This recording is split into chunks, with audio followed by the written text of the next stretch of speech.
Welcome to ETV India. हमारे साथ मौजूद हैं मीम भीम खालसा के सदर डीएस बिंद्रा जी। आज इनका क्या मोटिव है, आज बात करेंगे हम डीएस बिंद्रा जी से। सर, आज आपका क्या आने का क्या देखिए, मैं पहले तो आपके चैनल को बहुत बहुत साधुवाद देना चाहता हूँ, इंडिया। इंडिया। और आपका बहुत बहुत मेहरबानी जो आपने हमें लिया, इस कोर्स को लिया। देखिए, हमने एक मीम भीम खालसा एक संगठन की स्थापना की है जो आगे चल के पॉलिटिकल पार्टी बनेगा। अभी हम लोग संगठन के रूप में काम करेंगे और पूरे इंडिया में हम लोग घूमेंगे, कश्मीर से लेकर कन्याकुमारी तक हम लोग जाएंगे, अपने संगठन को जोड़ेंगे, एक एक साथी को जोड़ेंगे, एक एक साथी के पास जाएंगे हम लोग और उससे हम लोग रिक्वेस्ट करेंगे कि अगर आप इस देश को बचाना चाहते हैं, इस देश में अगर संविधान को बचाना चाहते हैं तो आप भीम खालसा के साथ आइए। और संविधान को बचाना इसलिए जरूरी है कि अगर संविधान रहेगा तो हम लोग रहेंगे, अगर संविधान नहीं रहेगा तो हम लोग भी नहीं रहेंगे। और इसी कड़ में हमने भीम खालसा एक संगठन की स्थापना की है जिसमें आरजे पाशा साहब है हमारे साथ और तमाम लोग हैं, स्वामी विश्वासानंद जी हैं, काफी लोग हैं, नाम लंबा हो जाएगा लेते हुए। तो हमने इसकी स्थापना की है और हम लोग इसको आगे चल के एक पॉलिटिकल पार्टी का रूप देंगे। तो सर, अभी आगे आपका क्या प्लान चल रहा है? जी, अभी आगे हमारा यही प्लान है कि हम लोग देश को एक अच्छी सोच देने की कोशिश कर रहे हैं। और जैसे आज जो आरजे पाशा साहब ने बताया कि वो मुगलों के वंशज हैं, आरजे पाशा साहब हमारे साथ खड़े हैं, मुगलों के वंशज हैं और बाबर के वंशज हैं। और बाबर के अगर हम बात करते हैं तो जो हमारी मस्जिद जो तोड़ी गई, जो शहीद की गई अयोध्या के अंदर, आज हम लोगों ने एक ये भी तय किया है कि अगर उन पाशा साहब हमारे मुस्लिम भाई हैं, मैं मुस्लिम नाम इसलिए ले रहा हूँ क्योंकि मस्जिद की बात हो रही है, वैसे तो हिंदू मुस्लिम सिख ईसाई आपस में भाई भाई हम लोग कभी नाम नहीं लेते हैं, लेकिन पाशा साहब के साथ जो इस देश ने और जो इन लोगों ने जो एक बर्बरता की है, जो मस्जिद को शहीद किया है, जो बाबरी मस्जिद को अयोध्या के अंदर जो शहीद किया है, मैं अपने भाई को अपने मुस्लिम भाई को मैं वादा करता हूँ आज कि हम उस मस्जिद को वहीं पे बनाएंगे, बाबरी मस्जिद को वहीं बनाएंगे, जो ध्वस्त हुई है, जो शहीद हुई है, उसको वहीं बनाया जाएगा। और मैं सबसे पहले डंडा लेके चलूंगा, सबसे आगे मैं चलूंगा और कश्मीर से पहली ईट जो हम लोग कश्मीर से लेंगे और पूरे देश के अंदर हम लोग भ्रमण करेंगे, हर जगह से हम ईट इकट्ठी करेंगे और उन ईटों से हम जो है बाबरी मस्जिद का निर्माण करेंगे। और मैं आपके माध्यम से मैं आपसे अपील भी करना चाहता हूँ, मैं अपना फोन नंबर भी देना चाहता हूँ कि मैं चाहूंगा कि हर परिवार से, मैं मुस्लिम परिवार से नहीं बोलूंगा, हिंदू मुस्लिम सिख ईसाई जैन बौद्ध पारसी, हर परिवार से मुझे एक ईट चाहिए, हर घर से मुझे एक ईट चाहिए, जिसलिए मैं अपना फोन नंबर दे रहा हूं। अगर आप ईट मेरे तक पहुंचा सकते हैं तो ठीक है, तो हम लोग आपके पास से ईट लेने आएंगे, आप हमें फोन करिए, हम आपके पास ईट लेने आएंगे। मैं नंबर देना, अगर आपकी इजाजत हो बता दीजिए नंबर फिर।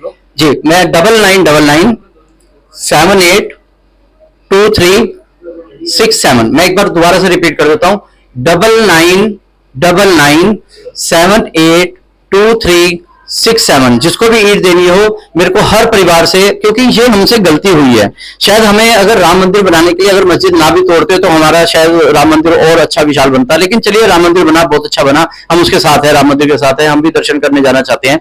लेकिन अगर वो 3 किलोमीटर दूर बना है तो वो स्थान अभी खाली पड़ा है। अगर वो स्थान खाली पड़ा है तो मीम खालसा की तरफ से डीएस बिंद्रा मैं आज ऐलान करता हूँ, आप लोगों से रिक्वेस्ट करता हूँ कि आप लोग आगे बढ़िए, हिंदू मुस्लिम सिख ईसाई का जो है एक सौहार्द का जो हमारा वातावरण है उसको बनाइए। हर घर से मुझे ईट चाहिए। सबसे पहले मैं जो ईट लूंगा, पहले हिंदू परिवार से लूंगा, फिर सिख परिवार से लूंगा, फिर एक मुस्लिम परिवार से लूंगा, फिर एक दलित परिवार, अगर मैं SC ST कहूं तो एक जैन बौद्ध पारसी, मैं सभी के घर से एक एक ईट लूंगा। उन ईटों को लेके जाएंगे और हम लोग जो है बाबरी मस्जिद नहीं बनाएंगे, अयोध्या के अंदर मस्जिद का निर्माण करेंगे। और मैं आप लोगों से आज ये भी कहना चाहता हूं, अगर कोई सोने की ईट देना चाहता है तो सोने की ईट दे दीजिए, हम लोग सोने का गुंबद भी वहां पे बना के देंगे।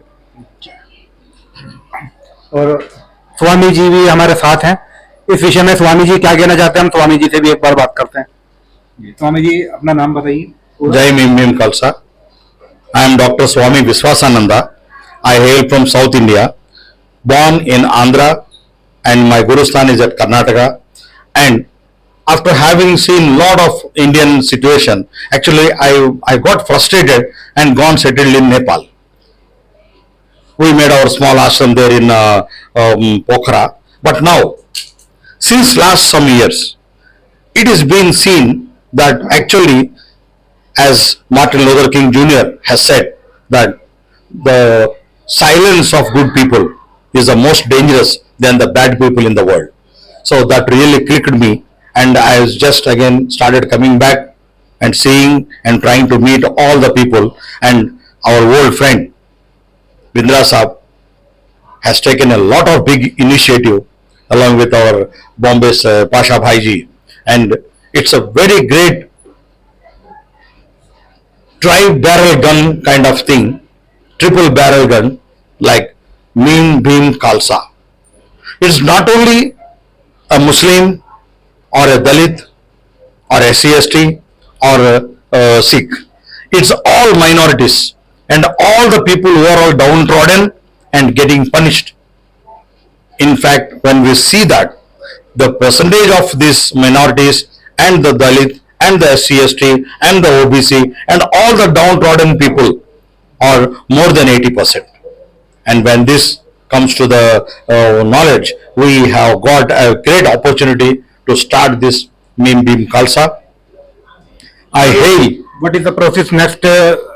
Yes. And This, we have a lot of social, organizational activity, but still, today we have decided it's not only social reforms and lot of civilian reforms, we need to have some electoral reforms. So we have decided as a group today, with the great presence of Guru K.C. Raviji and with all our good friends, came from Kashmir to Kanyakumari, and a lot of people have missed today, but still it's a very successful meeting, and we have decided that definitely we will go to the political reform way and we will participate in all this constitutional electoral process and get into the place where we can change, reform and do the best to the country needs, and where nobody will be succumbed to any issues, or nobody can be snubbed of their rights. And as will you support in Babri Masjid?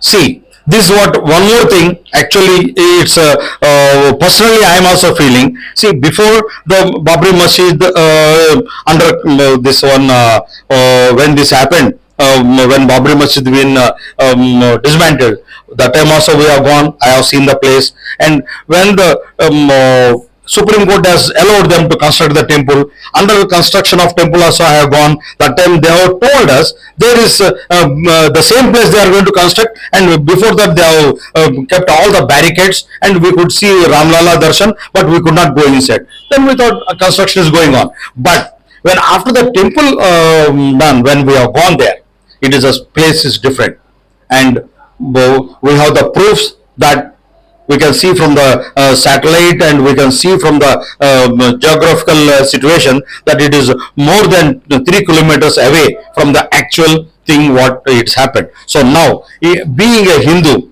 default Hindu, actually we have one more biggest issue happening in South, that we are actually from the Lingayata community. We don't want to continue this Hindu feeling system.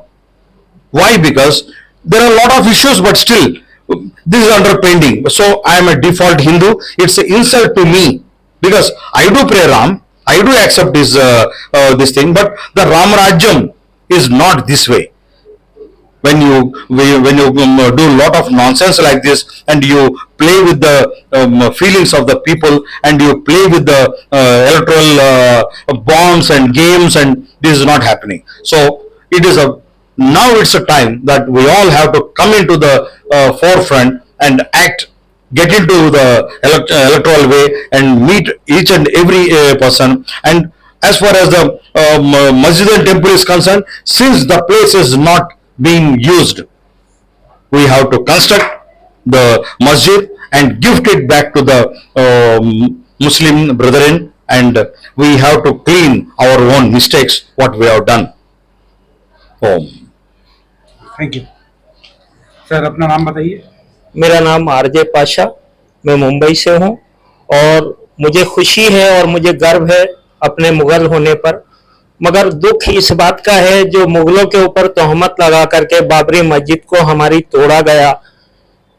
चलिए कुछ नहीं, आपने मंदिर बनाया, हमें मंदिर बनाने से ऐतराज नहीं है, मगर हमें जो सालों से भ्रमित किया गया कि मंदिर मस्जिद के झगड़े लगाकर आपस में हमारे हिंदू मुस्लिम भाइयों में झगड़े लगाए गए और उसके बाद जो है मस्जिद को तोड़ा गया, और तोड़ने के बाद आपने मंदिर उस जगह पर नहीं बनाया, 3 किलोमीटर दूर बनाया। तो जब आपने 3 किलोमीटर दूर आपने मस्जिद वो मंदिर बनाया है, तो हम यही चाहते हैं कि अब हमारी मस्जिद हमें बनाने दी जाए और उस पर हम सभी भारतीयों से, सभी हिंदू मुस्लिम सिख ईसाई सभी से मैं रिक्वेस्ट करूंगा कि आप हमारा साथ दें और सब हमारी मीम बीम खालसा टीम को एक एक ईंट और अपने पास से जो भी धन देना चाहें, जो भी कुछ करना चाहें वो करें, और इंशाल्लाह हम मस्जिद वहीं पर बनाएंगे।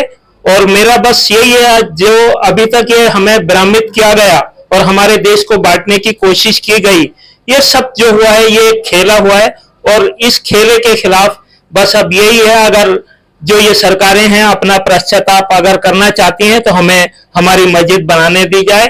बस इतना ही मेरा कहना है मीम बीम खालसा की तरफ से। जय हिंद, जय भारत, जय महाराष्ट्र। ये आपका नाम क्या है, अपना नाम बताइए। मेरा नाम काजी मोहम्मद मुस्तकीम है। जी मेरा कि भारत सरकार ने जरा जी।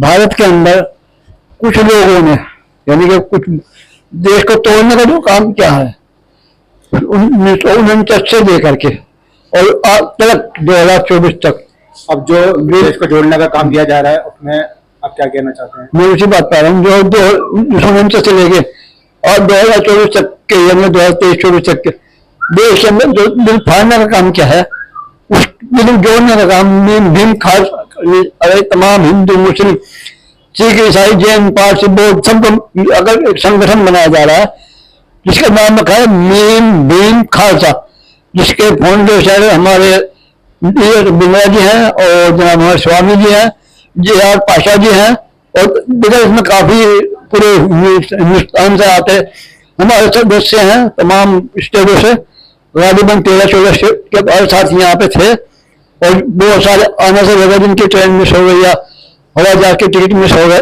वो नहीं आ पाए, और ये सब मिल करके इस काम को आगे बढ़ाएं, देश को उन्नति के लिए कार्य करेंगे, देश को आगे बढ़ाने का काम करेंगे, देश के अंदर एक अखंडता के लिए काम करेंगे, देश हमारा सदा आगे रहे, विश्व के अंदर महान रहे, हमारा देश महान है और महान रहेगा। देश से चोरों से बच जाए, देश को बेच के खा गए, देश का खजाना लूट के बेच के खा गए और तमाम गरीबों को गरीब कर दिया।